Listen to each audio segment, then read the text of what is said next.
Last class में हम लोगों ने फॉर्मेशन ऑफ डिफरेंशियल इक्वेशन वगैरह देख लिया था, और अब सिंस सुनने में आया कि आपके बहुत सारे जो सब्जेक्ट्स हैं उनका शायद सिलेबस खत्म हो गया है, तो थोड़ा मैथ्स के उसमें भी होमवर्क वगैरह जो है थोड़ा फास्ट कर लीजिएगा, ठीक है, और टाइम बर्बाद मत कीजिएगा। तो आज हम लोग फॉर्मेशन और डिफरेंशियल इक्वेशन के आगे बढ़ रहे हैं, ठीक है। और नेक्स्ट हम लोग जो बात कर रहे हैं that is about solving a differential equation, right. Solving a differential equation.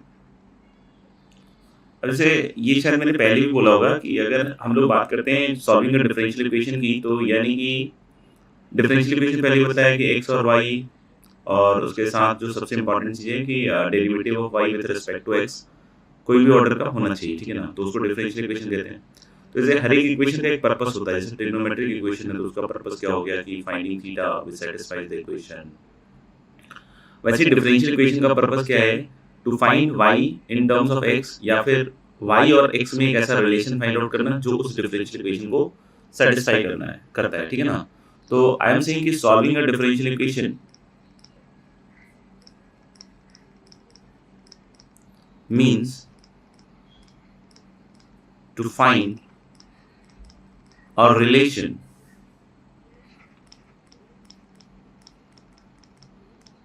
in x and y which satisfies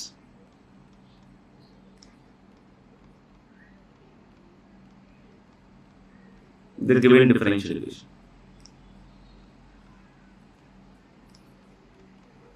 जो उस गिवन डिफरेंशियल इक्वेशन को क्या कर रहा हो, सेटिस्फाई कर रहा हो। आती है बात समझ में? मेरे ख्याल से नहीं।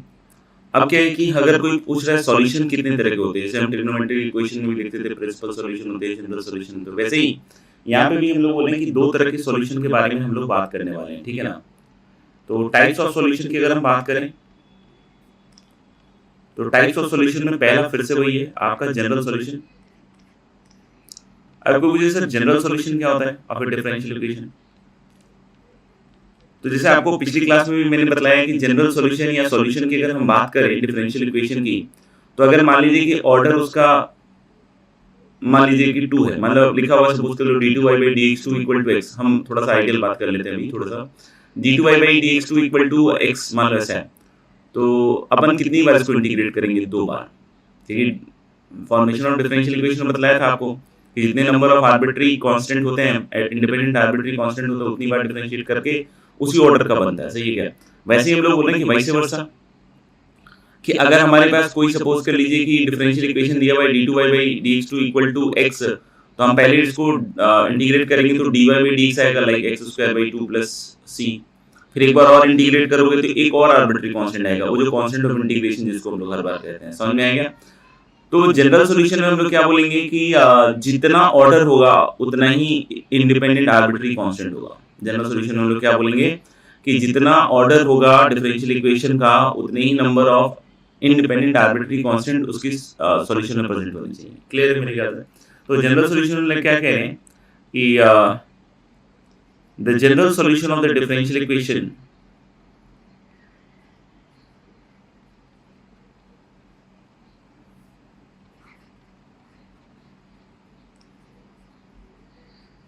contains as many number of independent arbitrary constant as many number of independent arbitrary constant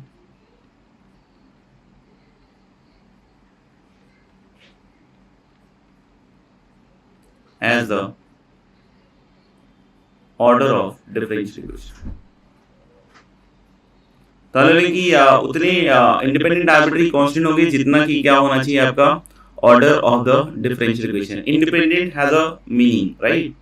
independent का महत्व है, समझ में आएगा यहाँ पे इस वर्ड का क्या है महत्व है यहाँ पे इंडिपेंडेंट का, कि the number of arbitrary constant can not be further reduce.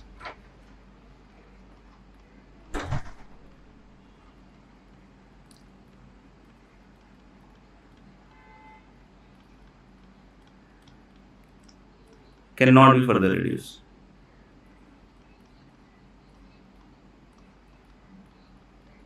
चलो इस वाली चीज पे एक बार थोड़ी सी बात कर लेते हैं, हालांकि पिछली क्लास में भी मैंने बात करी हुई है, बट फिर से अपने एक बार इसको और देख लेते हैं ढंग से। जैसे मान लीजिए कि एक आपके पास कर्व दिया हुआ है y equal to, this is like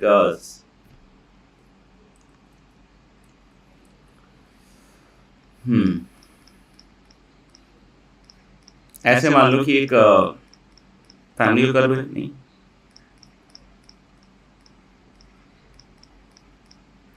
अब कोई पूछे फॉर्मेशन ऑफ डिफरेंशियल इक्वेशन के लिए what is the order of differential equation form, मतलब जो इससे कॉरस्पॉन्डिंग डिफरेंशियल इक्वेशन होगा उसका ऑर्डर क्या होगा। मैं ऑप्शंस लिख देता हूं हालांकि, और आप मार्क कर लीजिएगा, ऐसा नहीं कि मन में सोच लीजिएगा और फिर बाद में बोलिएगा हाँ मेरा भी यही था, ठीक है ना। Order of differential equation form, 2 second का समय दे देता हूं। अगर अभी तक आपका आंसर नहीं आया तो आप पॉज कर लीजिए खटैक से, ठीक है। तो यहाँ पे हो सकता है किसी बच्चे का 5 आ गया हो, ठीक है ना, तो वो काफी इनोसेंट माना जाएगा हमारे हिसाब से, ठीक है ना। क्योंकि हम लोग बोल रहे हैं कि यहाँ पे आपको जो 5 दिख रहे हैं इंडिपेंडेंट आर्बिट्री, 5 आर्बिट्री कांस्टेंट देख रहे हैं, they are actually not independent, they can be reduced further.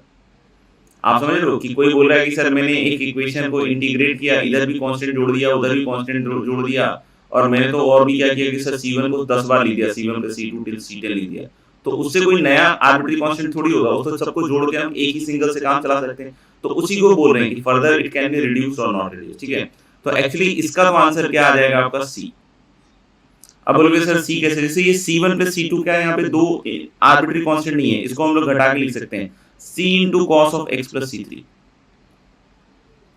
और इधर भी घटा सकते हैं, जैसे ये C4 इंटू ई की पावर x इंटू ई की पावर C5, तो ये भी एक कांस्टेंट है और ये भी एक कांस्टेंट है which can be reduced further, and this can be written as C times cos of x plus C3, और प्लस मान लो d टाइम्स लिख लो e की पावर x। तो एक्चुअली जो number of independent arbitrary constant होंगे वो कितने होंगे, 3, and that is going to guide the order of the differential equation. तो ये मैंने इंडिपेंडेंट में बात करी, समझ में आया क्या। तो एक्चुअली जनरल सॉल्यूशन में क्या होगा दोस्त, जनरल सॉल्यूशन में उतने ही इंडिपेंडेंट आर्बिट्री कांस्टेंट होंगे जितना कि क्या होगा order of the differential equation, ठीक है। दूसरा है आपका पर्टिकुलर सॉल्यूशन, तो let's write particular solution.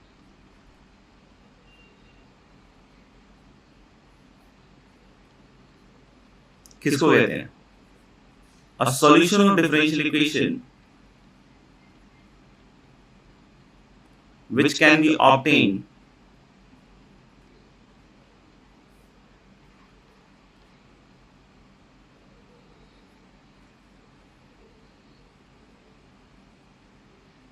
from general solution। A solution of differential equation which can be obtained from the general solution। जैसे कभी-कभी होता है कि मान लो कि 2 ऑर्डर का डिफरेंशियल इक्वेशन आप सॉल्व कर रहे हो, 2 आर्बिट्री कांस्टेंट आ गए, कोई एक वैल्यू दे दी कि भैया ये जो कर्व जो भी आएगा वो इस कंडीशन को सेटिस्फाई करेगा, y0 = 2, और एक और कंडीशन दे दिया y1 = 5। तो उन दोनों को यूज करके आप दोनों ही कांस्टेंट्स इवैल्यूएट कर सकते हो, और जैसे ही दोनों कांस्टेंट इवैल्यूएट हो जाएंगे तो जो फाइनली कर्व आएगा उसको हम लोग क्या कहेंगे, पर्टिकुलर सॉल्यूशन। या एक ही कंडीशन दे दिया तो एक कंडीशन से उन दोनों आर्बिट्री कांस्टेंट में कोई रिलेशन आ जाएगा, या किसी एक की वैल्यू आ जाएगी, तो फिर से एक कांस्टेंट तो क्या हो जाएगा, कम कर ही दोगे, समझ में आएगा। यानी कि उसको भी क्या कहेंगे आप, पर्टिकुलर सॉल्यूशन, समझ में आ रहा है क्या। तो this is what is difference between the general solution and the particular solution. एक और चीज है जिसके बारे में जी बोलता नहीं है बात करने के लिए, हालांकि वो सवालों में चुपके से पूछ लेता है, ठीक है ना। इसमें और भी चीजें हो सकती हैं, लेकिन अभी बस मैं एक ही लाइन बोलूंगा इसके बारे में। इसके बारे में चर्चा कोई नहीं करता, हायर क्लासेस में चर्चा होती है, जब आप आईटीज वगैरह में पहुंच जाएंगे उसके बाद ये चर्चाएं होंगी, समझ में आएगा। हम लोग कहते हैं सिंगुलर सॉल्यूशन, इसको कैसे डिफाइन करते हैं, और सॉल्यूशन ऑफ डिफरेंशियल इक्वेशन, मतलब डिफरेंशियल इक्वेशन का सॉल्यूशन तो है, और solution of differential equation which cannot be obtained, ये अलग ही है, from the general solution।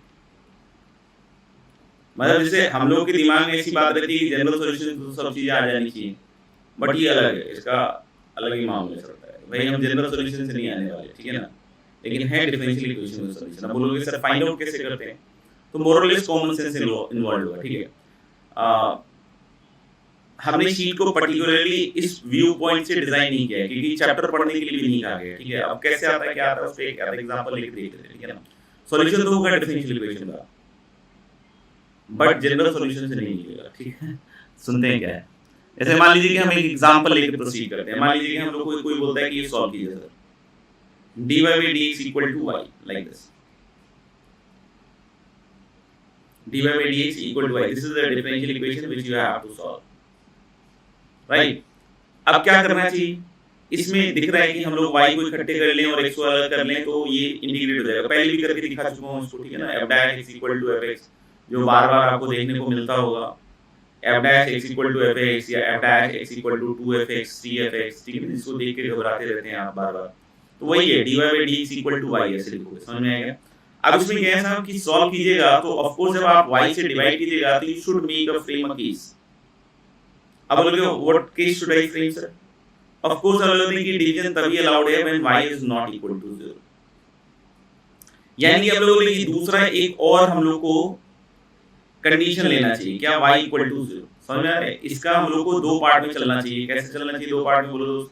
एक तो y नॉट इक्वल टू 0 में तो डिवाइड कर सकते हैं, और एक केस लेंगे y इक्वल टू 0। क्या इसको सेटिस्फाई कर रहा है, आंसर इज यस, क्योंकि y इक्वल टू 0 भी इधर 0, और dy by dx अगर y इक्वल टू 0 वाले कर्व का देखें तो वो भी हर जगह 0 की कांस्टेंट है, समझ में आएगा। तो this also satisfies the solution, this also satisfies the equation, sorry, this also satisfies the equation, ठीक है। तो ये भी एक सॉल्यूशन है, ठीक है। आप बोलोगे क्या इसी की बात हो रही थी सर अभी, हाँ इसी की बात हो रही थी, अभी देखेंगे पहले थोड़ा सा आगे, ठीक है ना। अब हम लोगों ने दोनों साइड ये साम वाला निशान लगा देते हैं, तो dy अपॉन y कितना हो गया, ln y, या आपको लिखना चाहिए ln mod y, ln mod y लिख सकता है, no problem at all, equal to x plus c।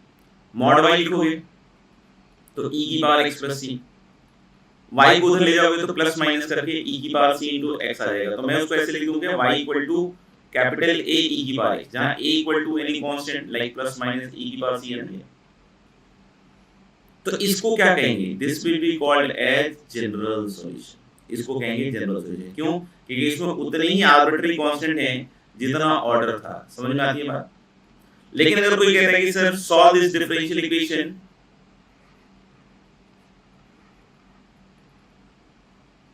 And satisfying y0 equal to 5, ये चीज और दे दी, मतलब इस डिफरेंशियल इक्वेशन का सॉल्यूशन पूछ रहा है और सच दैट कि वो कर्व इस कंडीशन को फॉलो कर रहा है y0 इक्वल टू 5, तो जनरल सॉल्यूशन तो यही आएगा इसका, इस वाली चीज का। और साथ ही साथ y0 इक्वल टू 5 लगाओगे दोस्त, तो y0 तो a आ गया, इसके हिसाब से देखो e की पावर 0 इज 1, तो a आ गया, और ये 5 दिया हुआ है, यानी इसका सॉल्यूशन कोई लिखेगा ना तो y इक्वल टू क्या लिखेगा, 5 e की पावर,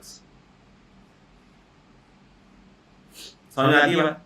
तो इसको हम लोग क्या कहेंगे, पर्टिकुलर सॉल्यूशन। इसको हम लोग क्या कहेंगे, पर्टिकुलर। फील आ गया, general solution, particular solution, and this is singular solution. अब लोग सर इसको भी तो निकाल ही सकते हैं, किसी बात कर दिया आपने, हम निकाल लेंगे सर, a 0 हो जाएगा तो अपने आप y इक्वल टू 0 आ जाएगा। तो a एक्चुअली 0 होने में थोड़ी आनाकानी कर सकता है। अब बोलोगे सर कैसे, ऐसे कैसे करेगा, तो देख लो आप, e की पावर c है, e की पावर से कतई भी 0 नहीं होने वाला है, क्यों, क्योंकि इसके लिए c की वैल्यू माइनस इनफिनिटी, मतलब फिर वो कांस्टेंट टाइप की चीज नहीं होगी, समझ में आ रहा है।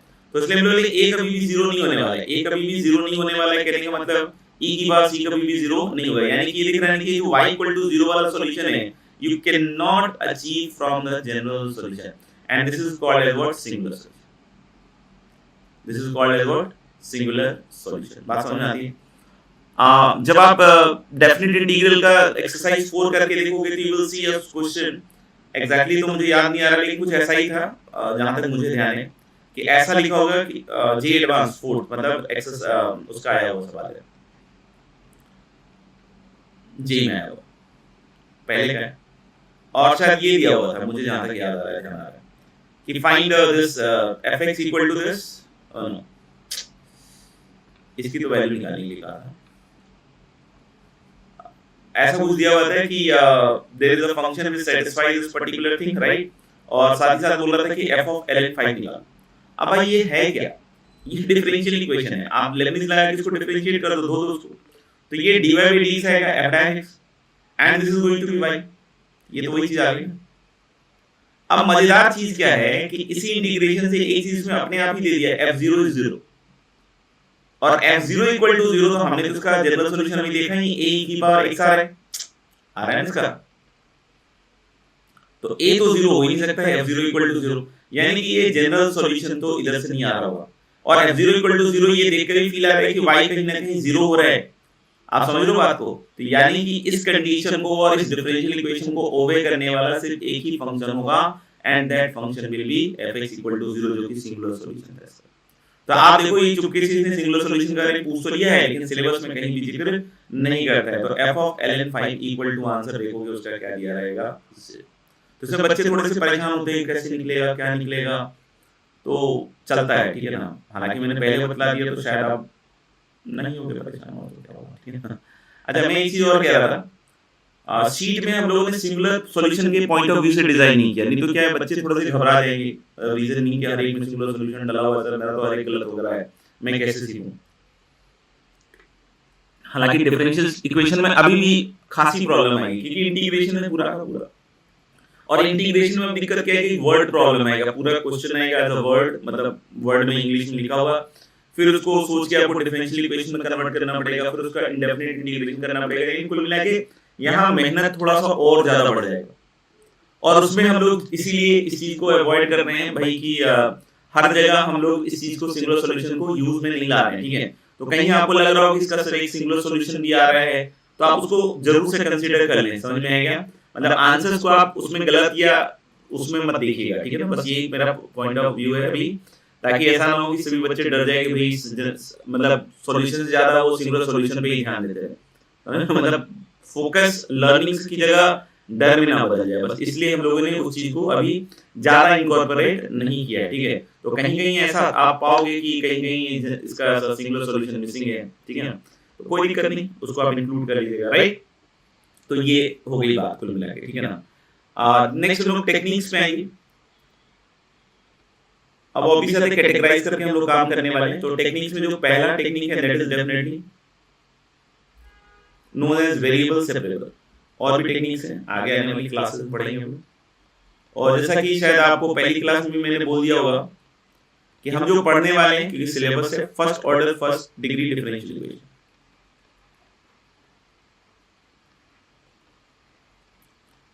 First order first degree differential equation,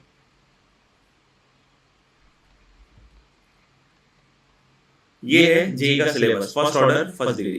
अब ऐसा नहीं कि कहीं सर सेकंड ऑर्डर आ रहा है तो आउट ऑफ सिलेबस हो गया, तो भाई हो सकता है वो कॉमन सेंस से सॉल्व होगा, बट ठीक है नहीं, जैसे मान लो कि d2i upon dx2 equal to x दिया हुआ है, राइट, तो ये हो जाएगा, क्यों, तो ऐसा नहीं कि सर सेकंड ऑर्डर में था हमने सोचा कि ऐसा हो गया, डिग्री ज्यादा हो गई, मान लो dy by dx का whole square equal to y दिया हुआ है, तो अब इसको देखिए ये नहीं कि सर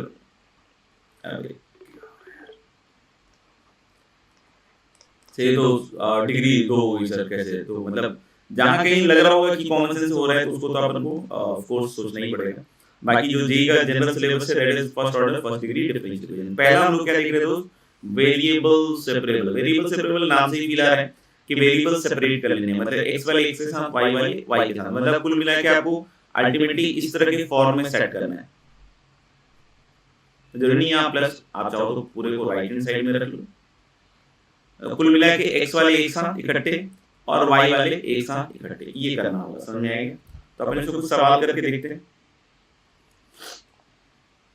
सिंपल है, कुछ खास नहीं है। सॉल्व फॉलोइंग,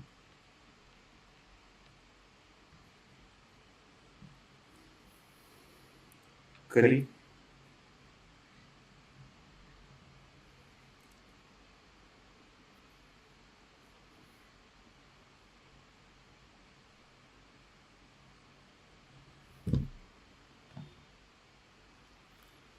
चलिए मैं थोड़ा सॉल्व करके देखता हूँ। जैसे फर्स्ट क्वेश्चन है, सिंपल है, लिख रहे हैं dy by dx, फर्स्ट का सॉल्यूशन देख रहे हैं, इक्वल टू ई की बार ax प्लस by, तो दैट इज ई की बार ax इंटू ई की बार by, ठीक है, और ई की बार माइनस by से मल्टीप्लाई कर दीजिएगा, तो ई की बार minus by dy equal to e की बार ax dx,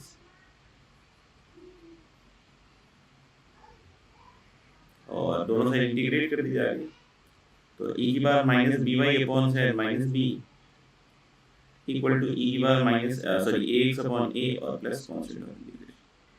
अब दोनों साइड तो कांस्टेंट ऑफ इंटीग्रेशन यूज करने की जरूरत नहीं है।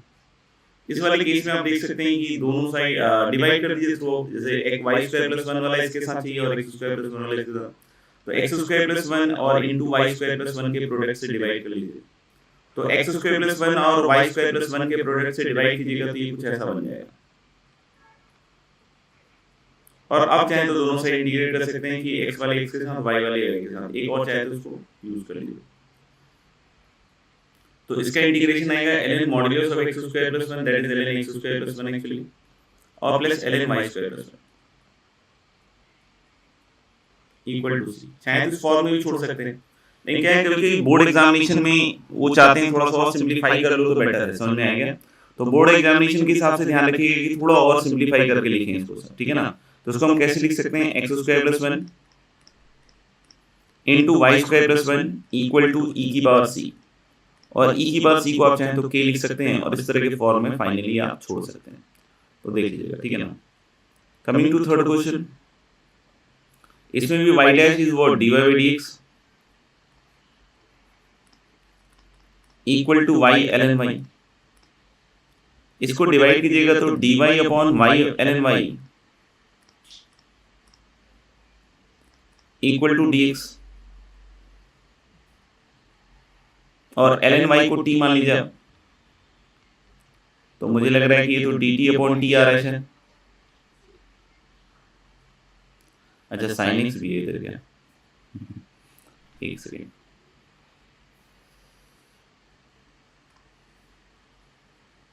तो यहाँ शायद कोसेकेंड x आ जाएगा, सही है ना। और इसका तो शायद अपन को पता ही है ln tan x by 2 करके कुछ आएगा, या मॉड लगाना है, मॉड लगा लेंगे नहीं, और ये ln t है तो ln y आ जाएगा, चाहो तो ऐसे लिख लो। और c का कोई खास चीज नहीं है, आप जैसे लिखना है लिख सकते हैं, ln modulus of tan x by 2 plus c, और इधर ले जाके डिवाइड कर लीजिए तो log ऑफ क्या आ जाएगा, mod of ln y upon mod of tan x by 2, property लगा रहे हैं log की, इक्वल टू c। तो log इधर हटाओगे तो ये e की पावर c बन जाएगा, ठीक है। और इसको इधर ले जाओगे मॉडुलस हटा के, तो प्लस माइनस आएगा, e की पावर c, इसको a मान लो कोई कांस्टेंट, ठीक है ना। और हम लोग को ये कंडीशन दिया हुआ है कि at x equal to pi by 2 y equal to e, तो मुझे तो लग रहा है a इक्वल टू बना गया, तो यानी ln y is tan x by 2, तो y मुझे लग रहा है e raise to the power tan x by 2, ऐसा कुछ होता है। एक ही वैल्यू आएगी, ध्यान रखिएगा, ठीक है ना। ऐसा नहीं कि प्लस माइनस e की पावर से कुछ और आ जाएगा, ठीक है ना, एक ही आएगा, ठीक है। तो ये तो 3 सवाल ये थे simple. Find the nature of the curve,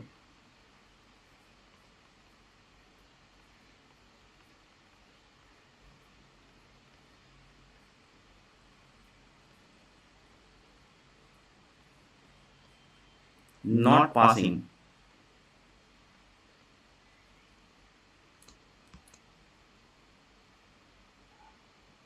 find the nature of the curve not passing through origin,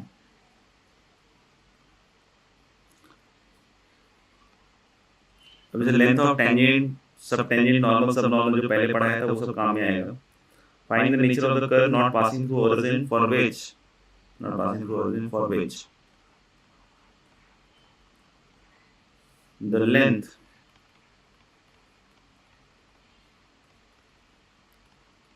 of the normal at the point P, length of the normal at the point P, ये ध्यान में आना चाहिए, is equal to radius vector.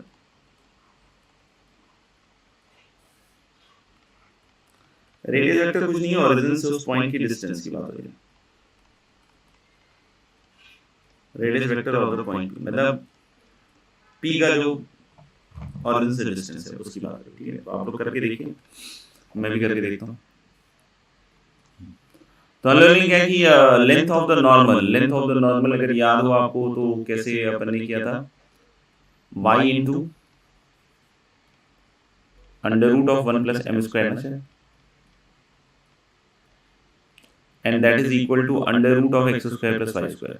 ठीक है, मैंने बताया कि रेडियस वेक्टर का मतलब क्या हो गया, डिस्टेंस ओरिजिन से उस पॉइंट तक का। तो ये बोला है कि nature of the curve not passing through origin का ध्यान रखेंगे, for which the length of the normal at the point P is equal to the radius vector of the point P। तो इसको दोनों साइड स्क्वायर कर लीजिए, तो y square into 1 plus m square, तो y square plus y square m square, m square is of course dy by dx का whole square equal to x square plus y square. अब ऐसा नहीं कि sir degree तो 2 हो गई, नहीं, छोड़ देते हैं। तो इसके बाद मेरे ख्याल से आप देख सकते हो कि y dy by dx equal to plus minus x। Mod out लगाना चालू कर दीजिएगा, ठीक है ना, नहीं तो फिर बाद में धोखे होंगे, फिर आप परेशान होइएगा। तो y dy equal to integral plus minus x dx, right. और इसको आप लिख सकते हैं y square by 2 plus minus x square by 2 और प्लस c, ठीक है ना। और इसको इधर ले आओगे तो मुझे लग रहा है कि कुछ ऐसा आएगा, x square plus y square या माइनस वाई स्क्वायर भी हो सकता है, equal to some constant type की चीज होगी, देख लो एक बार, ऐसा कुछ 2c वगैरह कुछ भी आएगा, या माइनस 2c प्लस 2c जो भी है कांस्टेंट हो जाएगा। तो यानी कि ओरिजिन से पास नहीं कर रहा है 0 0, मतलब k नॉन जीरो है। दो चीजें हो सकती है, एक तो x square plus y square equal to k है, k पॉजिटिव होगा तो ऑफ कोर्स सर्कल आएगा, और नेगेटिव हुआ तो रियल सर्कल नहीं आएगा, 0 हुआ तो पॉइंट सर्कल। और माइनस वाले केस में हम लोग बोल सकते हैं हाइपरबोला, रेक्टेंगुलर हाइपरबोला टाइप की चीज आ जाएगी, ठीक है ना भाई। अगला सवाल, पांचवा question, find the curve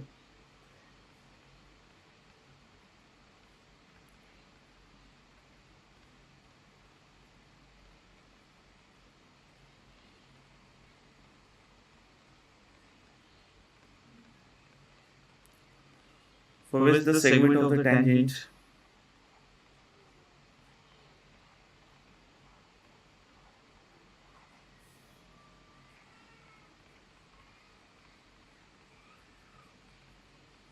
contained between the coordinate axes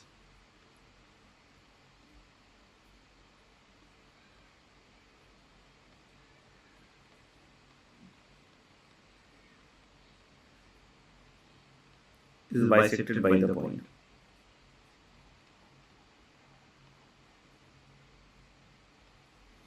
Curve passes through 2, 3.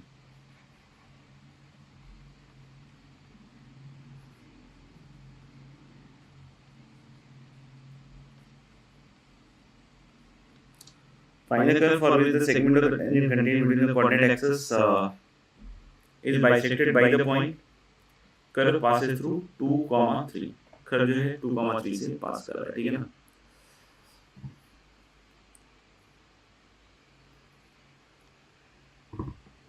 अभी लास्ट में हर बार थोड़ा जोर आता है होमवर्क करने में, मतलब ऐसा नहीं कि अगर आपको लग रहा हो कि सर मेरे साथ आ रहा है, तो ऐसा नहीं कि सिर्फ आपके साथ आ रहा है, हर साल जो भी बच्चे करते हैं सबके साथ होते हैं, ठीक है ना।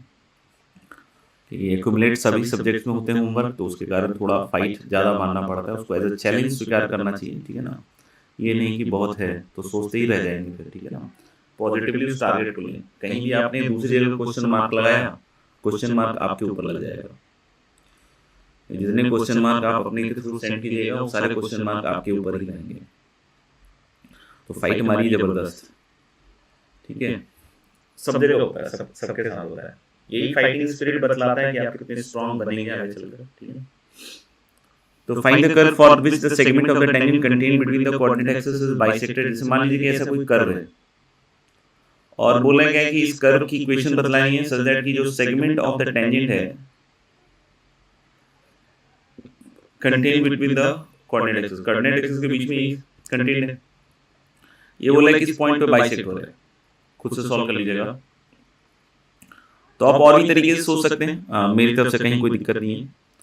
मैं कोऑर्डिनेट से सोच रहा हूँ, ये मिड पॉइंट है, तो मैंने बहुत बार बतलाया कि ये वाला पॉइंट 2x, 0 होगा और ये पॉइंट 0, 2 है।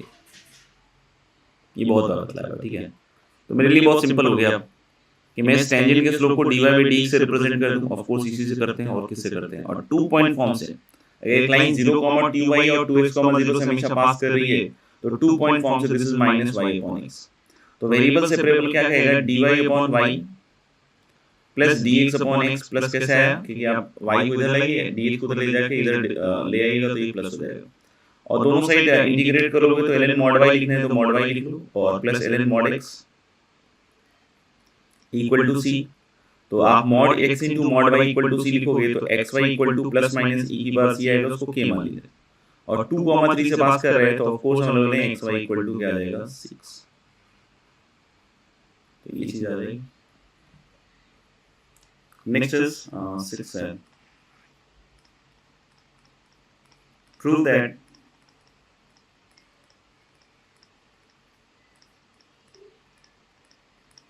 the curve passing through 1, 2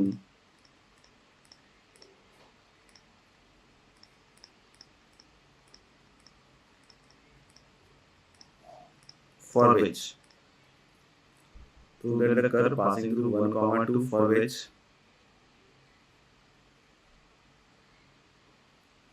the segment of tangent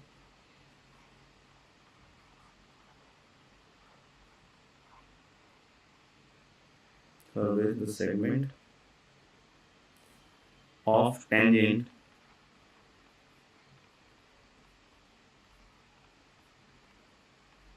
between P and T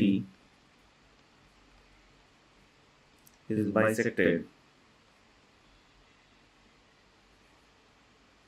at its point of intersection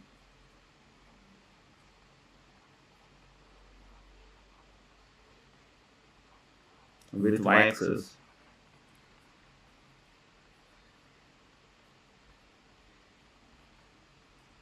is a parabola.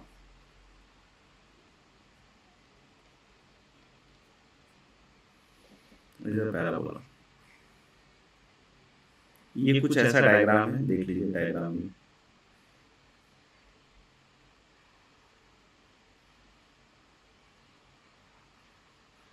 ठीक है, शायद इस पॉइंट को P बोला जा रहा है, x, y, और इस पॉइंट को T बोला जा रहा है। ठीक है, तो ये जो PT है, इसी बारे में बोला है कि दिस इज बाइसेक्टेड। हाँ, तो ये जो कर्व होगी इसको प्रूव करना है कि दिस इज पैराबोला, और ये 1, 2 से पास कर रहा है। तो आप लोग कीजिए, मैं भी करता हूँ। तो prove that the curve passing through 1, 2 for which the segment of tangent bisected point. हाँ, ठीक है। तो x, y हो गया, और इस पॉइंट का x कोऑर्डिनेट तो 0 होगा, y कोऑर्डिनेट भी सोचते हैं, और इसका क्या होगा, x कोऑर्डिनेट 0। तो भाई अगर इसका y कोऑर्डिनेट 0 करना है और ये दोनों बराबर हैं और ये x है, तो ये -x ही रहा होगा, और तो क्या रहा होगा, कॉमन सेंस नहीं। अब देखो ना यार, ये मिड पॉइंट है ये वाली चीज, तो इसका x कोऑर्डिनेट 0 है और इसका x है, तो इसका -x ही रहा होगा, तभी तो मिड पॉइंट 0 आएगा ना। तो अब लिख लेते हैं फिर से वही dy by dx equal to slope 2 point form से x, y और -y, 0 से, तो क्या आएगा, y/2x है ऐसा कुछ। तो मुझे लग रहा है कि 2 dy/y इक्वल टू dx/x। तो जैसे लिखना है वैसे लिख लो, ln y² या जो भी लिखना है, ठीक है ना। तो मुझे लग रहा है कि 1, 2 से भी पास कर रहा है ना, तो 2 ln mod y equal to ln mod x plus c, और अल्टीमेटली जो आएगा मेरे ख्याल से y² upon mod x equal to e की पावर c, और 1, 2 से पास करा दो तो e की पावर c की वैल्यू क्या आ जाएगी, या मॉड भी हटा ही दो ना पहले, नहीं तो फिर गड़बड़ होगा। a प्लस माइनस e की पावर c, जिसको a कह दो, और x equal to 1, y equal to 2, a 4 आ रहा है, तो y² इक्वल टू 4। तो हमें इसे पैराबोला प्रूव करना है।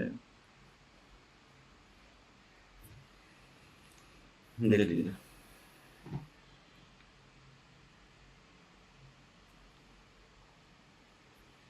नेक्स्ट लिखिएगा find the curve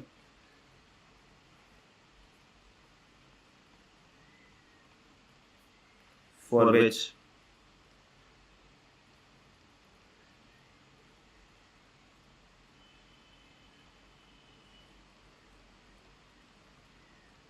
the area bounded by the curve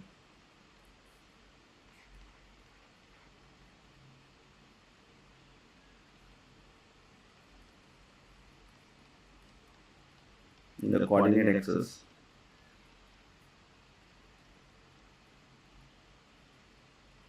and a variable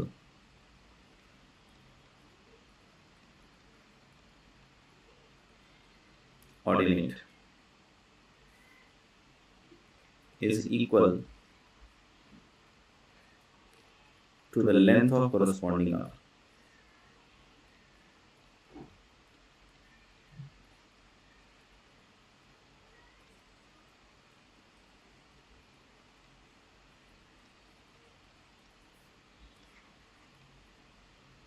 Given that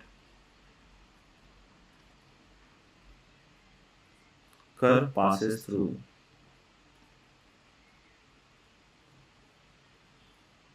zero comma, given that curve passes through 0,1. ठीक है, तो डिटर्मिनेंट आपने कर लिया होगा, सॉरी डिफरेंट इंटीग्रल एक्सरसाइज 2 में इसमें कुल 5 पार्ट्स में है या 4 पार्ट्स में होगा, जो भी है 3 पार्ट्स में 4 पार्ट्स में। तो एक्सरसाइज 2 में आप देखेंगे कि E1 E2 E3 E4 करके होगा, तो आप उसमें E1 और E2 ये दोनों कर लीजिएगा होमवर्क में।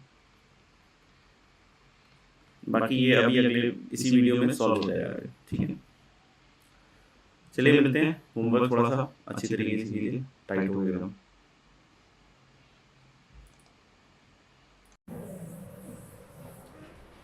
Find the curve for which the area bounded by the curve, the coordinate axis and a variable ordinate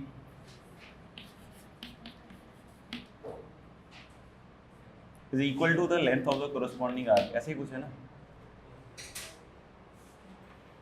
और कर्व इज पासिंग थ्रू। तो ये लास्ट क्लास में जो सवाल दिया था इसको अपन देख रहे हैं, और ये 0,1 से कर्व गुजर रहा है, और ये जो एरिया शायद बोल रहा है नहीं, और लेंथ ऑफ द आर्क ऐसा ही कुछ है ना, वो क्या बोल रहा है, सेम। तो जैसे मैं इस कर्व को मान लेता हूं कि this is y equal to fx, तो इसका जब एरिया लिखूंगा मैं 0 से x, और क्या लिखेंगे ft dt x dx। हाँ वही मिलेगा, फंक्शन ही निकाल लिया तो बात ही खत्म। अच्छा, लेंथ ऑफ द आर्क निकालेंगे तो हम लोग बोल रहे हैं क्या कि सबसे कुछ छोटा छोटा लेंथ निकाल लेते हैं, और अगर हम बोले कि ये पॉइंट x, y है, और ये पॉइंट हम लोग बोल देते हैं x प्लस डी एक्स, मतलब चेंज कर दिया डेल्टा x से, तो there will be change in x as well as y, तो x प्लस डी एक्स और y प्लस डी वाई। तो वो जो लेंथ है, नहीं वो जो छोटा सा लेंथ है, उसकी लेंथ हम लोग क्या लिख सकते हैं, रूट अंडर डी एक्स का whole square plus d y का होल स्क्वायर। ये समझ में आया क्या, सबको आ गया? अब इसमें dx का होल स्क्वायर बाहर निकालोगे,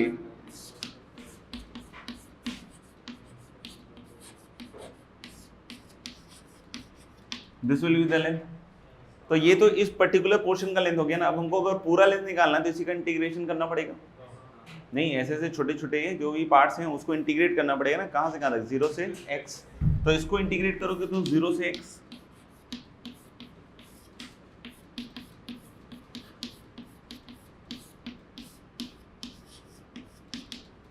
under root of 1 plus f dash t का होल स्क्वायर, और क्या आ जाएगा डी टी। चेक कर लो एक बार, इसके आगे समझ में आ रहा है क्या करना है? हाँ, दोनों साइड क्या करेंगे, डिफरेंशिएट। डिफरेंशिएट करोगे तो अपने आप करना आ जाएगा स्क्वायर स्क्वायर कर, ठीक है। और भी सवाल दिया था कि, अच्छा next is homogeneous differential equation. Next is homogeneous differential equation.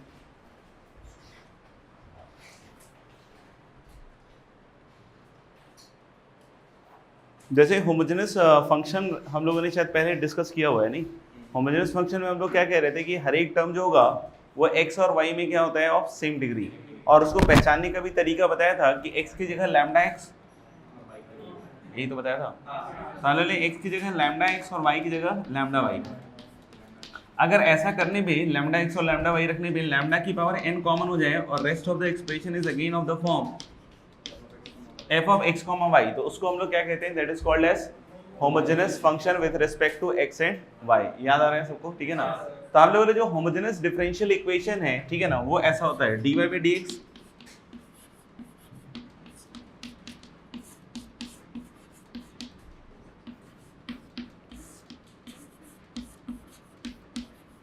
नहीं, जो होमोजेनस डिफरेंशियल इक्वेशन होता है वो इस फॉर्मेट का होता है, फर्स्ट ऑर्डर फर्स्ट डिग्री वाला, dy by dx equal to f of x, y अपॉन g of x, y, जहां ये दोनों होमोजेनस फंक्शन है with respect to x and y of same degree. नहीं, सबसे इंपॉर्टेंट पॉइंट क्या है कि ये दोनों होमोजेनस फंक्शन है और किस डिग्री के? Same degree. समझ में आएगा तो लिखना, the standard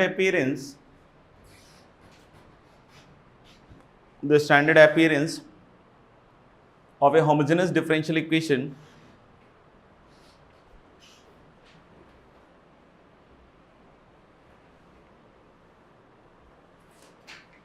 is dy upon dx equals to f of x, y upon g of x, y,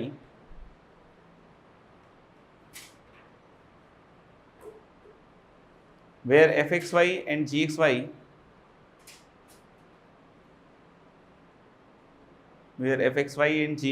are homogeneous function,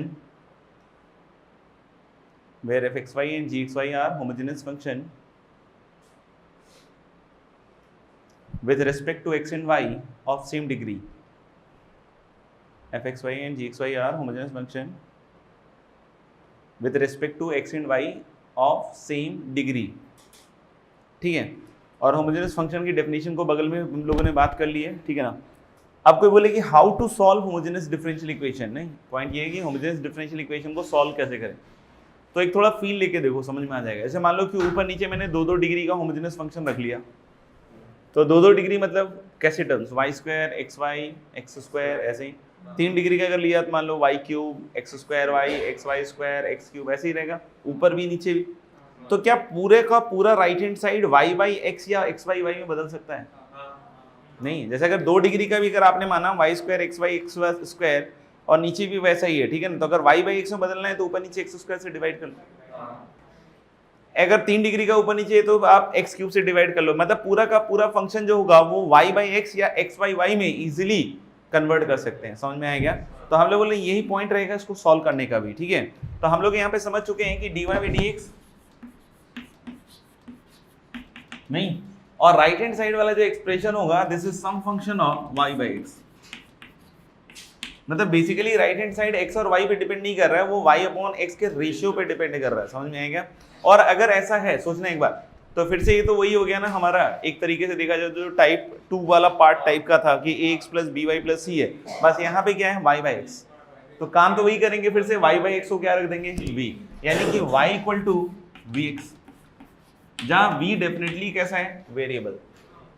नहीं, ये ध्यान रखना, y अपॉन x और v कैसा होगा, वेरिएबल। तो हम लोग बोल रहे हैं कि y इक्वल टू vx, तो dy बाई dx निकालो यहाँ से, हाँ, v plus x dv upon dx, v plus x dv upon dx, and that is equal to what, h of v, क्योंकि dy बाई dx क्या हो गया, h of v, और dy बाई dx क्या हो गया, v plus x dv by dx, and that must be equal to h of v। तो यहां से आप वेरिएबल सेपरेट कर सकते हो, x dv upon dx equals to h of v minus क्या आएगा, v। इसके बाद वेरिएबल सेपरेट हो जाएगा। समझ में आ रहा है क्या? और उसके बाद सीधा सीधा हम लोग बोल रहे हैं क्या कि इंटीग्रेट करके अपन को क्या लिखना पड़ेगा, आंसर। आगे बढ़े। नेक्स्ट हम लोग कुछ क्वेश्चंस कर रहे हैं। डिफरेंशियल इक्वेशन की शीट मिल गई हुई ना?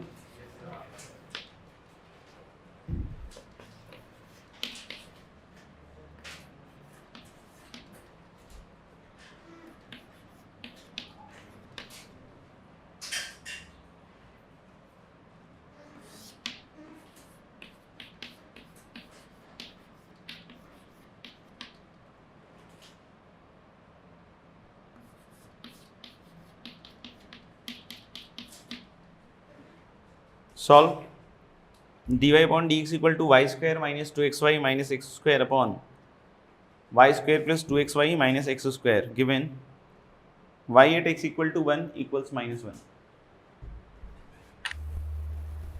तो होमोजेनियस डिफरेंशियल इक्वेशन तो दिख ही रहा है, और साथ ही साथ हम लोग y equal to v x रख देंगे, तो dy बाई डी एक्स फिर से वही आ जाएगा v प्लस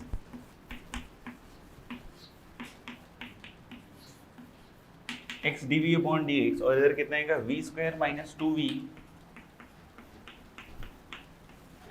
-1, और नीचे आएगा वी स्क्वायर प्लस 2v -1। तो ये जो v है इसको उधर भेजोगे आप तो माइनस v हो जाएगा शायद, नहीं तो एक तो आएगा शायद ऊपर माइनस बी क्यूब, आप इसके बाद बोल सकते हो माइनस 2v स्क्वायर और plus v square is minus v square again, और प्लस v तो ये फिर माइनस v,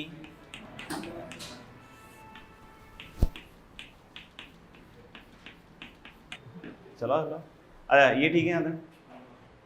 अब इसके बाद फिर से वही वेरिएबल सेपरेट करोगे,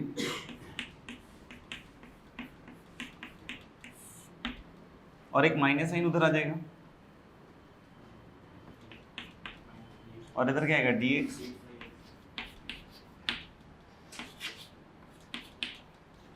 क्या, और नीचे आएगा v square plus 1 into v plus 1, तो v square plus 1 into v plus 1 non zero होना चाहिए। तो एक तो यहां से आपको दिख जाएगा solution v plus 1 equal to 0, क्यों? क्योंकि v को प्लस 1 इक्वल टू 0 में मेरे ख्याल से तो सेटिस्फाई करेगा ही करेगा नहीं, क्योंकि x plus y equal to 0 जाएगा, तो dy by d x actually कितना आ जाएगा मेरे ख्याल से तो -1 ही आएगा ना, क्या आएगा नहीं, ये -1 ही आ गया ना। और हमने बोला क्या कि वहाँ पे y इक्वल टू कितना आ रहा है -x आ रहा है ना, तो ये दोनों कट जाएगा और ये भी कट जाएगा, और ये कट के भी कितना आएगा -1। वैसे हमारा काम हो चुका है, क्योंकि x इक्वल टू 1 पे y -1 है तो वही कर्व सेटिस्फाई कर रहा है, यानी कि आंसर मेरा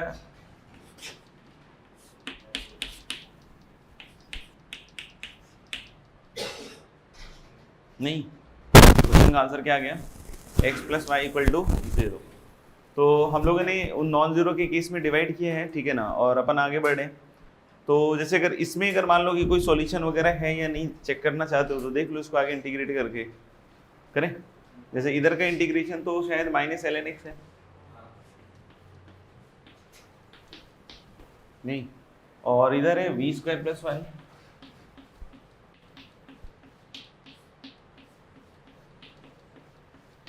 ये है ना। तो इसको नीचे वाले की टर्म्स में अगर लिखना चाहें तो जैसे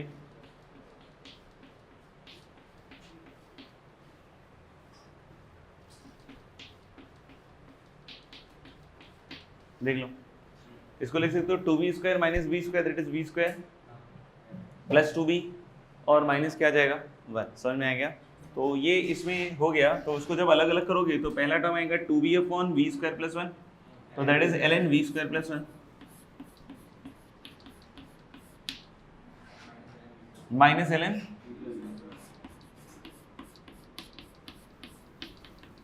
equal to minus ln x plus c. तो मेरे ख्याल से इंटीग्रेट हो गया है, बाकी तुम देखोगे तो सॉल्यूशन नहीं आएगा क्या, x plus y equal to 0।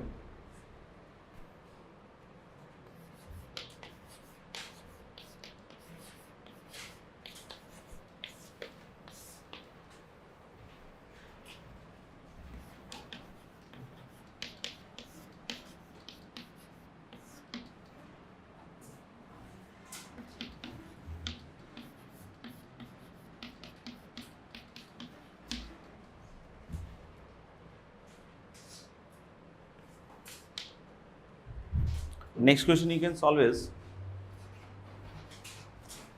x dy by dx minus y whole multiplied by tan inverse y by x equal to x given y at x equal to 1 equal to 0. Given y at x equal to 1 equal to 0. कैसे किया? y equal to v x रख के किया होगा मेरे ख्याल से, क्या x से ही डिवाइड करो ना, तो y equal to v x रखोगे तो dy by d x y equal to v x रख सकते हैं ना, x से डिवाइड कर लो पहले इसको, यही आएगा शायद, नहीं देख लो। तो मेरे ख्याल से dy by d x equal to v plus x d v upon d x. तो यहाँ पे देख सकते हो कि this is dy with dx minus v, तो this will become x into d v upon d x और into कितना आएगा tan इनवर्स v। तो मेरे ख्याल से एक tan इनवर्स v dv आ जाएगा और उधर दूसरी साइड क्या आ जाएगा dx अपॉन x, और दोनों साइड मेरे ख्याल से इंटीग्रेट करोगे तो अपने आप बन जाएगा, क्या बोलते हो?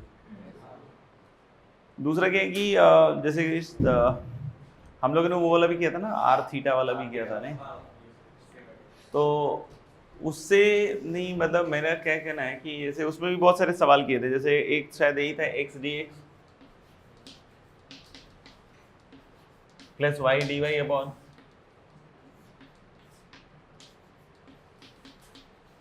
ये जैसे, और इधर कुछ था y dx minus x dy, नहीं तो इसमें याद हो तो हम लोगों ने x equal to r cos theta और x इक्वल टू क्या रख लिया था आर साइन, तो वो तो एक तरीका है ही। हम दूसरा तरीका ये भी इस तरह के क्वेश्चन सोच सकते हैं कि एग्जैक्ट डिफरेंशियल बना लें। एग्जैक्ट डिफरेंशियल का मतलब क्या हुआ कि जैसे फिजिक्स में भी करते होगे, differential of x y x d x plus नहीं sorry x d y plus y d x, तो इस तरह के एक्सप्रेशंस बना के भी हम लोग लिखते हैं। अगर आप इसमें देखेंगे ऊपर वाले को तो ये दिखेगा आपको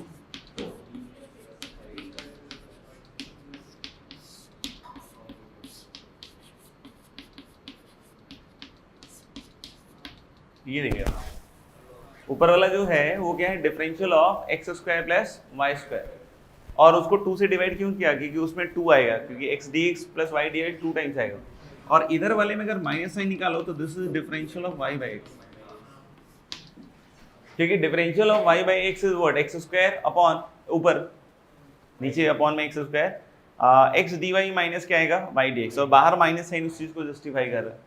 अब चाहो तो दोनों साइड क्या कर लो इंटीग्रेट, तो यानी कि without r cos theta r sin theta भी कर सकते हैं एग्जैक्ट डिफरेंशियल बना के, उसमें जितने भी सवाल है सब हो सकते हैं उससे।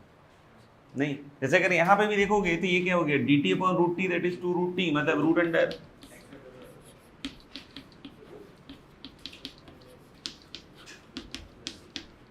माइनस वाई अपॉन एक्स और प्लस क्या आ जाएगा सी, समझ में आएगा? तो उस तरीके से भी उस सवाल को निकाल सकते हैं। जैसे ये वाला देखना, इसमें अगर आप देखोगे तो ये ओरिजिनल जो था, ठीक है ना, ओरिजिनल, तो ओरिजिनल में x d y minus y d x हो गया, एलसीएम ले लो, तो यहाँ एक्स ऑलरेडी था, यहाँ नहीं था, और यहाँ भी था, समझ में आ रहा है क्या? तो ये कितना आ जाएगा एक्स डी वाई और माइनस क्या आ जाएगा वाई डी एक्स, और इनटू कितना है tan इनवर्स, समझ में आ रहा है क्या? और इक्वल टू कितना है आपका dx, नहीं तो मैं इसमें dx ही तो है ना, हाँ x ऑलरेडी है, चलो ठीक है dx इंटू एक्स इधर,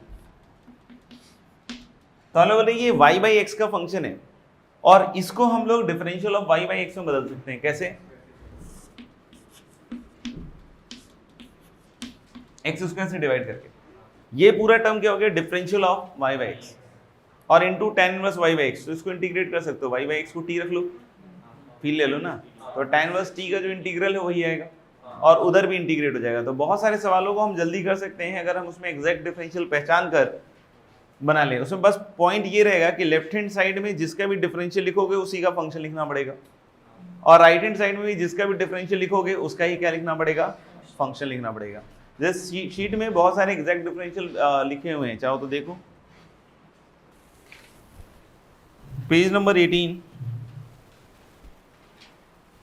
दिख रहा है, पेज नंबर 18 लास्ट में, बिल्कुल लास्ट में नहीं, मतलब डुएसल 13 के नीचे उसमें लिखा following exact differentials must be remembered, जैसे x d y plus y d x. तो इस तरह का कभी भी एक्सप्रेशन है तो that can be written as what, differential of x y. Second देखना, x d y minus y d x upon x square, जिसका भी यूज किया हमने, differential of y by x. Y d x minus x d y upon y square, that is differential of what, x by y. X d y plus y d x upon x y, ये फर्जीवाड़ा है क्योंकि ऊपर का अगर आपने पकड़ लिया है डिफरेंशियल एक्स वाई तो नीचे एक्स वाई लिखा हुआ है, तो that is definitely differential of ln x y. तो 1 2 3 इंपॉर्टेंट है और 2 और 3 भी एक जैसा ही है।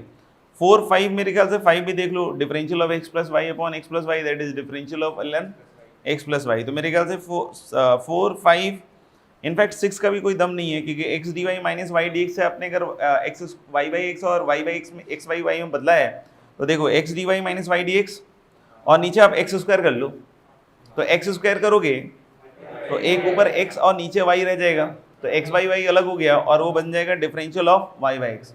तो अल्टीमेटली वो डी टी अपॉन टी तो हो गया ना, तो वो एल एन टी के डिफरेंशियल में बदल जाएगा। देख लो 6 वाला, 7th वाला भी वैसे ही फर्जीवाड़ा है और 8th वाला देख लो, इसमें भी आप चाहो तो एक्स स्क्वायर या वाई स्क्वायर नीचे से खींच लो बाहर, x square plus y square से। तो अगर एक्स स्क्वायर अगर आपने बाहर निकाल लिया तो x d y minus y d x upon x square क्या बन जाएगा, differential of y by x, और नीचे बनेगा 1 plus y square upon x square, that is differential of tan inverse y by x, वही लिखा हुआ है। तो 4 5 6 7 8 ये सब समझ में आ रहा है ना, फालतू की बातें हैं, और 9 भी वैसे ही है, समझ में आ गया। 10 देख लो, इसको भी देख के फी ले लो, x d x plus y d y, तो that is differential of x square plus y square का आधा, तो वही हो जाएगा differential of ln under root x square plus y square. तो मेरे ख्याल से आप 4 से 10 तक देख सकते हो, कोई दम नहीं है। 11 में तो हद ही कर दिया, डिफरेंशिएट करके लिख दिया नहीं, जबकि हमको तो उल्टा पहचानना होगा ना तो पहचान सकते हो, ऊपर डिफरेंशियल एक्स वाई नीचे लिखा हुआ है और नीचे क्या लिखा हुआ है, एक्स स्क्वायर वाई स्क्वायर, तो दैट इज डिफरेंशियल, समझ में है।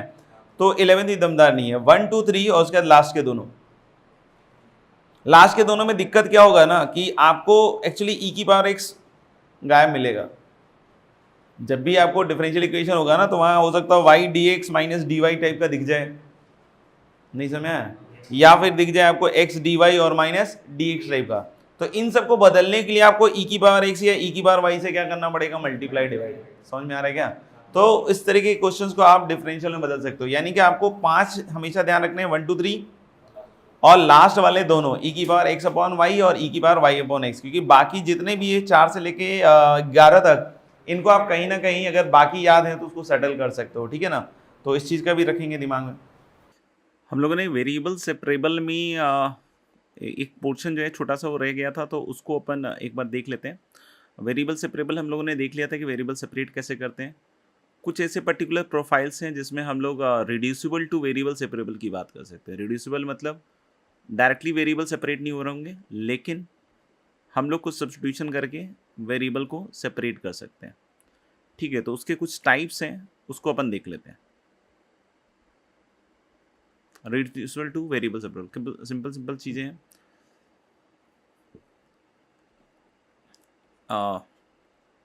वैसे तो वेरिएबल सेपरेबल खुद में टाइप 1 है, बट हम इसको टाइप 1 अब कह देते हैं। वेरिएबल सेपरेबल वो the type, reducible two variable separable में भी कुछ टाइप है। तो पहला टाइप कुछ इस तरह का है कि मान लीजिए कि ऐसा लिखा हुआ है d y upon d x equal to f of a x plus b y plus c. मतलब जहाँ जहाँ d y by d x है वहाँ पे, मतलब d y by d x है और राइट हैंड साइड में कुछ a x plus b y plus c का फंक्शन चल रहा है। और इसमें भी हम लोग एक केस ले रहे हैं, मान लो कि ए नॉन ज़ीरो, क्योंकि अगर ए ज़ीरो होगा तो वेरिएबल सेपरेट हो जाएगा। आप देख लो f of b y plus c, तो f of b y plus c को अगर आपने डिवाइड कर दिया, सिर्फ बी वाई प्लस सी अगर है तो इससे डिवाइड कर दिया, अरे ए ज़ीरो हो गया तो ऑफकोर्स ए एक्स गायब हो जाएगा, ये वाली चीज़ हट जाएगी। तो f of b y plus c मतलब वाई का फंक्शन है, डी वाई के नीचे ले आओ और कर दो इंटीग्रेट, और बी भी नॉन ज़ीरो होना चाहिए, क्योंकि अगर बी भी ज़ीरो हुआ दोस्त तो of course a x f of a x plus c, तो डी एक्स इधर आके इंटीग्रेट हो जाएगा। तो हम लोग बोलेंगे कि we are working under this condition कि a is non zero as well as b is non zero, तो वेरिएबल डायरेक्टली सेपरेट नहीं हो रहा है। फिर इस तरह के केसेस में हम करते क्या, सिंपल सा काम है कि a x plus b y plus c को टी मान लेते हैं और एक वैसे तो तुम लोग कर लेते होगे इस तरह की चीज़ें, बताने की किसी जरूरत नहीं, बट फिर भी एक आध दो बच्चों ने लिखा था तो मैंने बोला बतला देते हैं, कुछ खास नहीं है ऐसा। तो d y by d x equal to यहाँ से आ जाएगा 1/a, देख लो इसको डिफ्रेंशिएट करोगे तो a आ गया, 1/a तो नहीं आएगा दोस्तों। हल d t upon d x minus a ना, ये इधर आ जाएगा और इनटू क्या हो जाएगा 1/b, और हालांकि मॉडल में भी दिया रहा होगा ये सब तो, ठीक है ना। तो हम लोग बोल सकते हैं कि ये कितना आ जाएगा, इसको उठा के रख दो यहाँ पे, तो 1/b d t by d x minus a equal to f of t हो जाएगा, कुछ ऐसा हो जाएगा, राइट। अब यहाँ से वेरिएबल सेपरेट हो जाएगा, आप देख लो d t by d x equal to a plus b f t, a plus b f t से डिवाइड कर लो और दोनों साइड इंटीग्रेट कर लो, अपने आप वेरिएबल क्या हो जाएगा, सेपरेट। तो कुछ खास नहीं है ये चीज़, ये प्रोफाइल ईजी वन है, ठीक है। एक आध सवाल करा के दिखा देता हूँ, इसके बाद तो वेरिएबल सेपरेट कर ही दोगे, ठीक है। जैसे एक है आपका, मान लीजिए ऐसा है, root under 1 plus x plus y into d y by d x equal to x plus y minus 1। थोड़ा कैलकुलेशन होता है यार, देखो डिफरेंशियल इक्वेशन में ना पहले तो सवाल कुछ कुछ ऐसे वर्ड प्रॉब्लम वाले आते हैं तो उसको पढ़ना पड़ता है, फिर डिफरेंशियल इक्वेशन बनाओ, फिर इंटीग्रेशन करो इंडेफिनिट, तो इन सब में समय लगता है, ठीक है ना। और जो इनके इंटीग्रेशन की स्किल्स थोड़ी सी अच्छी हैं कि अच्छे से देख के तुरंत इंटीग्रेशन उसको चमक जाता है कि क्या करना है, तुरंत से डिसीजन हो जाता है, तो बड़ी जल्दी हो जाता है। तो इंडेफिनिट इंटीग्रेशन का बहुत महत्वपूर्ण रोल है, ठीक है ना, और लैंग्वेज अच्छे से समझना पड़ेगा। अब यहाँ देख के ही फील आ रहा है कि एक्स प्लस वाई प्लस 1 को हम टी स्क्वायर रख लेना, तो d y by d x अपने आप क्या आ जाएगा बताओ, 2t d t by d x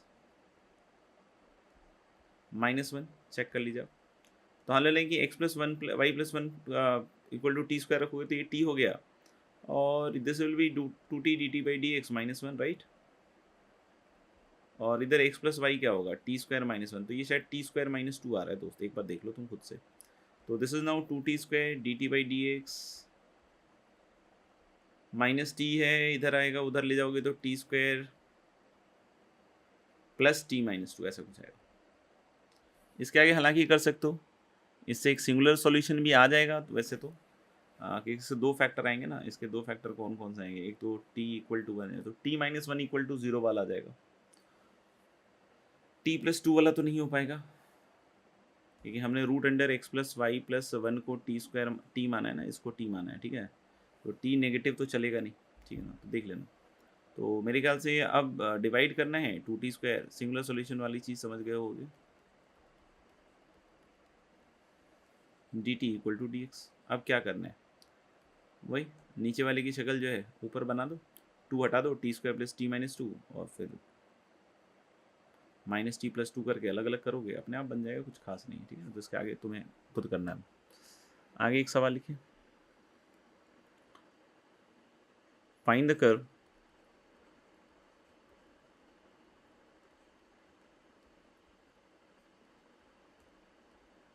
passing through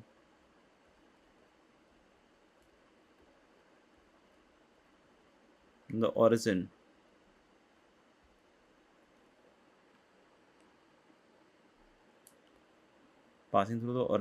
in the form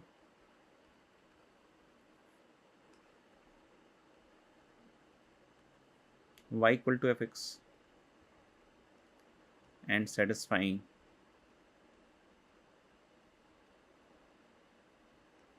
the differential equation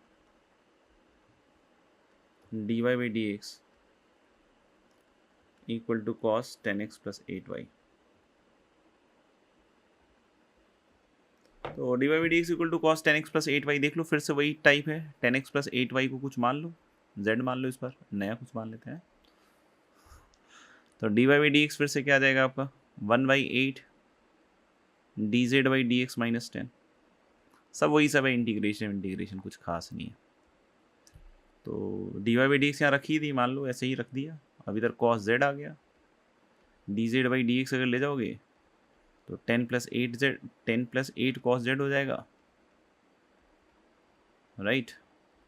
check कर लो, और डिवाइड करोगे 10 के हाफ एंगल में पटक दो, तो मुझे लग रहा है डी जेड तो 10 तो एक half sec square z by 2 तो ऊपर दिख ही रहा है, और इधर हो रहा है शायद 5+4, नहीं 2 तो निकल चुका है, तो 5+4 में एक तो 9 आ जाएगा, और 5 तो tan square z by 2। Check कर लेना आप कैलकुलेशन करके, बिल्कुल किसी को लग रहा हो सर हमें तो समझ में नहीं आया, पेन चला के देख लेना बेटा, हाफ एंगल में रख के सब ऐसे ही दिखेगा। और फिर यहाँ से tan inverse tan Z by 2/3, तो पूछेगी ये कैसे आ गया, तो tan जेड बाई 2 को t रख के देख लेना, अपने आप ये भी आ जाएगा, आपका सब आ जाएगा। 0 0 से पास करेगा तो शायद c 0 आ जाएगा, चेक कर लेना। अब फिर y in terms of x लिखना है, तो बस वही है, 3 को उधर ले जाओ, 10 को उधर ले जाओ, फिर एक 3 से मल्टीप्लाई कर लो, ऐसा करके कर लो। फाइनली इसका आंसर दिया हुआ है क्या?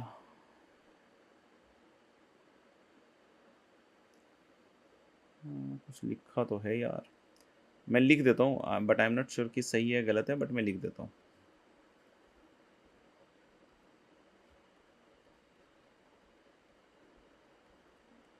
-5x ऐसा कुछ, तो एक तो ये हो गया, और कहाँ गया एक, फिर इस तरह का भी टाइप होता है। वैसे तो आपने होमोजेनियस डिफरेंशियल इक्वेशन देख लिया है, तो इसमें कुछ ऐसे कराने की ज़रूरत है नहीं मेरे को, बट फिर भी देख लीजिए, a1x plus b1y plus c1/a2x plus b2y plus c2, तो जो जनरल है वो तो आपको पता ही है। जनरल में क्या करते हैं भाई, होमोजेनियस डिफरेंशियल इक्वेशन में शिफ्टिंग से बदल देते हैं, ठीक है। दूसरा इसमें एक स्पेशल केस ऐसा है कि अगर मान लीजिए a1/a2 इक्वल टू b1/b2 हो जाए, तो यानी आप समझो ना कि ये वाला k टाइम्स ये वाला हो जाएगा, तो किसी एक को t मान लीजिए हो जाएगा। तो जैसे मान लीजिए कि एक सवाल अपन लिख के देखते हैं, चलिए लिखिए, है क्या?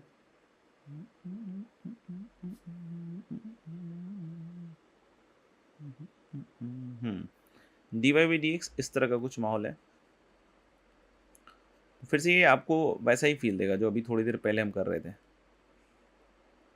वैसा ही फील आएगा नहीं। देखो 2x प्लस 3y के टर्म में है, आप ही चेक कर लो।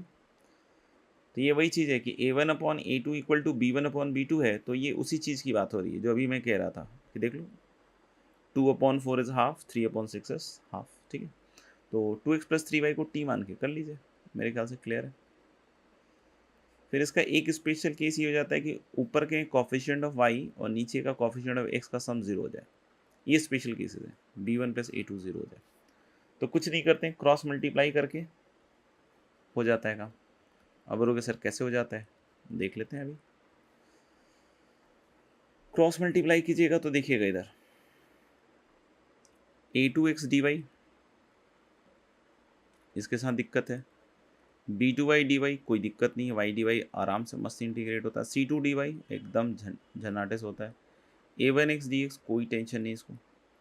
फिर है आपके पास b1y dx, इसको भी दिक्कत है, और प्लस c1 dx, इसको भी दिक्कत नहीं है।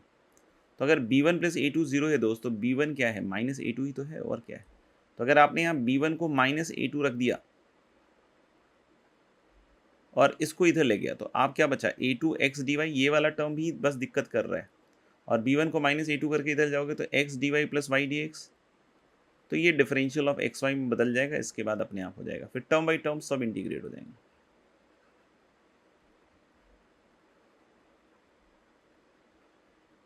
फिर टर्म बाई टर्म सब इंटीग्रेट हो जाएंगे, देख लीजिए आप, सब इंटीग्रेबल फॉर्म में। तो उस तरह का कोई सवाल आया हो तो देख लीजिएगा, भाई कुछ नहीं है सब सवालों में। फिर एक टाइप 3 है, हालांकि वो भी इतना इंपॉर्टेंट नहीं, क्योंकि अगर आपने एग्जैक्ट डिफरेंशियल पे काम करना सीख लिया है, ठीक है ना। बहुत सारे बच्चे क्या एग्जैक्ट डिफरेंशियल पूछते हैं, सर हमें तो पता ही नहीं चलता कैसे होता है क्या होता है, तो काम करना पड़ेगा। जब वो काम करोगे आप तो अपने आप सीख जाओगे। तो अगर आपने अच्छा खासा काम कर लिया एग्जैक्ट डिफरेंशियल पे, तो आपको एक्चुअली टाइप 3 की ऐसी ज़रूरत पड़ती ही नहीं है, समझ में आएगा। तो टाइप 3 क्या है, पोलर कोऑर्डिनेट्स। बोलोगे इसमें क्या है सर, मज़ेदार। मान लीजिए कि आपके डिफरेंशियल इक्वेशन में, टूथपेस्ट की बात नहीं हो रही, आपके डिफरेंशियल इक्वेशन में x square plus y square के टर्म है, या फिर x d x plus y d y के टर्म्स हैं। तो इसको देखकर आपका जो माथा है वो ठनकना चाहिए, अब बोलो कैसे सर, कि सब्स्टिट्यूशन सोचे इसमें कि इसको हम लोग पोलर कोऑर्डिनेट में कन्वर्ट कर देंगे, x equal to r cos theta and y equal to r sine theta. Finally x y में ही रखना होगा थीटा और आर से, और अगर आपने एग्जैक्ट डिफरेंशियल बनाना सीख लिया तब तो कोई दिक्कत ही नहीं।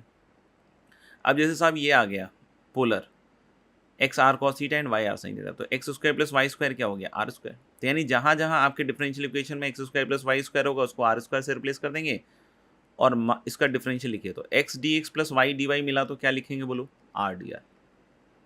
X d x plus y d y मिला तो क्या लिखेंगे, आर डी आर। तो इसका बिल्कुल ध्यान रखेंगे कि अगर x d x plus y d y है तो यही सब्स्टिट्यूशन चलेगा और ये चीज़ लिखेंगे। और एक और याद रखना कि इन दोनों को डिवाइड कर दें वाई और एक्स को, ऐसे ही याद रखना वाई और एक्स को डिवाइड करके लिखेंगे, और बाकी याद कर लो तो अलग बात है यार, फिर तो इससे ज़्यादा तो अच्छा कुछ है ही नहीं। आप देखना वही एग्जैक्ट डिफरेंशियल वाली चीज़ आएगी, तो tan थीटा का हो गया sec square theta d theta, right, और y बाई एक्स का इधर हो गया आपका x square x d y, और माइनस क्या हो जाएगा वाई डी एक्स।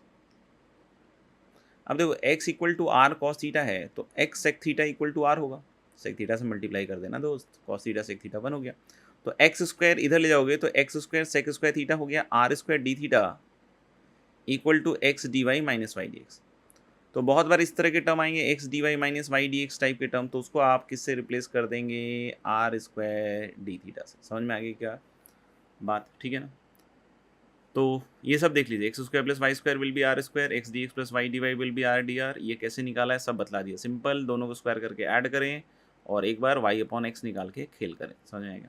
कभी कभी आपके डिफरेंशियल इक्वेशन में ये नहीं दिखेगा, आपको क्या दिखेगा, इधर x square minus y square ये दिखेगा, सही है, या फिर x d x minus y d y. कोई ये भी सोच सकता है ये सब देखने के बाद सर आपने ये नहीं बोला कि x d y minus y d x दिखे, ये दोनों में दिखता है एक्चुअली, ये इसमें भी दिखेगा अभी देखना। तो अगर ये वाला होगा तो आप में से मेरे ख्याल से मोस्ट ऑफ द स्टूडेंट्स ने अभी तक गेस कर लिया होगा कि हम क्या रखने वाले हैं। हम रखने वाले हैं एक्स इक्वल टू बोलो r sec theta, very good, and y equal to r tan theta. तो अब यहाँ पे देखोगे x square minus y square r square, यानी जहाँ भी x square minus y square था उसको आपने किससे रखना है, आर स्क्वायर से। बात समझ में आ गई नहीं। दूसरा x d x minus y d y किससे चला जाएगा, आर डी आर से। और तीसरी एक और बात रखिएगा याद, जो मैंने अभी बतलाया था कि दोनों को डिवाइड वाई अपॉन एक्स, तो इस बार y upon x sine theta आएगा, और फिर से इसको लिखिएगा आप तो मेरे ख्याल से cos theta d theta, and that is नीचे x square x d y minus y d x, और फिर से क्रॉस मल्टीप्लाई करके आप देख लीजिए, कोई दिक्कत नहीं आएगी आपको। तो मुझे लग रहा है एक्स स्क्वायर कॉस थीटा है, नहीं है, तो एक्स स्क्वायर कॉस थीटा की जगह x square cos square theta into sec theta कर लो। अब बोलोगे सर ये क्यों, देख भाई देख, देखो x d y minus y d x यहाँ भी दिखा, x square cos square theta यहाँ से क्या आएगा, r, x cos theta r है ना, तो x square cos square theta आ गया r square sec theta d theta x d y minus y d x.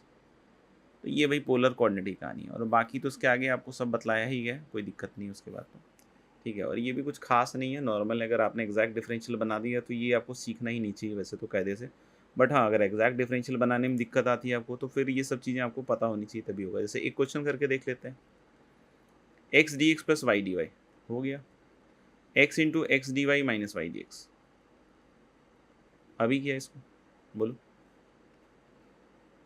तो हमें लगे कि इसमें भी करने में कोई इशू नहीं है।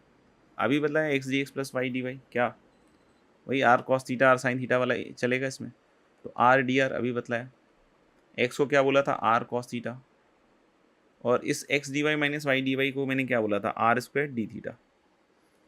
अब बोलोगे याद रखना पड़ेगा, तो याद रखो या फिर जैसे मैंने अभी निकाल के बतलाया है वैसे करो, और या फिर मेरे हिसाब से तो आप एग्जैक्ट डिफरेंशियल ही बना लो, जो भी आपको लग रहा हो अगर ऐसा तो। जैसे अब इसमें थोड़ी तकलीफ आती है लेकिन बन जाता है। अब फिर बोलोगे सर इसके आगे आर कैसे रखेंगे, तो आर वही हो गया root under x square plus y square, ठीक है ना। और टैन थीटा तो आपको पता ही था, क्या था tan theta, y by x, तो साइन थीटा वहाँ से निकाल लीजिए आ जाएगा। क्या बोलते हो, ठीक है।